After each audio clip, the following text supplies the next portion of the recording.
અલી બૂમો નહોતી પાડતી, ધ્રુવને ધીબેડતી હતી. અલી ટીવીમાં જેટલી એડ આવે ને તો કે બસ 8 પેકેટ ખાવું છે, 8 પેકેટ. આ બધી શું લુચ્ચીઓ આવું બધું ખાતી હશે? આ પેલી આ છાવાવાળાને બૈરી હું નામ કેટરીના, એ લુચ્ચી શું રોજ માઝા પીતી હશે? આ આલિયાડી રોજ સુપર્ક ખાતી હશે? કપિલ શર્મામાં એક લુચ્ચી કેવું કહેતી હતી કે હું તો કોઈ દાડ ખાંડ ખાતી જ નહીં. તો લૂમ લેવા લુચ્ચીઓ આવી એડ કરો છો.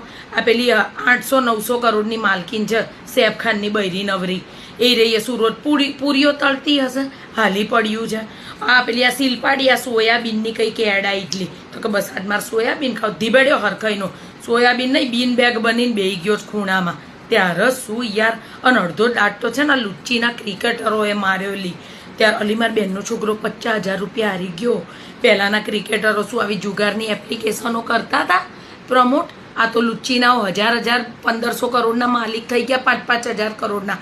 અને લોકોને છોકરા બરબાદ થાયલી. હવે કંઈક આપેલી આવવાની છે કંઈક સિરીઝ, શિખર શું આવવાનું મને તો મુયું આવું ખબર નહીં હોતી. તે હવે આ બધા છોકરાઓ આવી જુગારની એડો આવે તો એમાં પૈસા લગાડશે.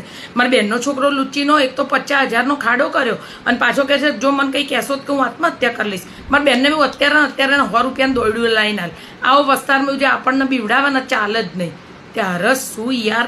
અલા ટીવીએ ક્રિકેટ અને આ બધી આ લુચ્ચીઓ બોલિવૂડ વાળીઓએ તો દાઢા વાળ નાખ્યા એટલી ઘરના.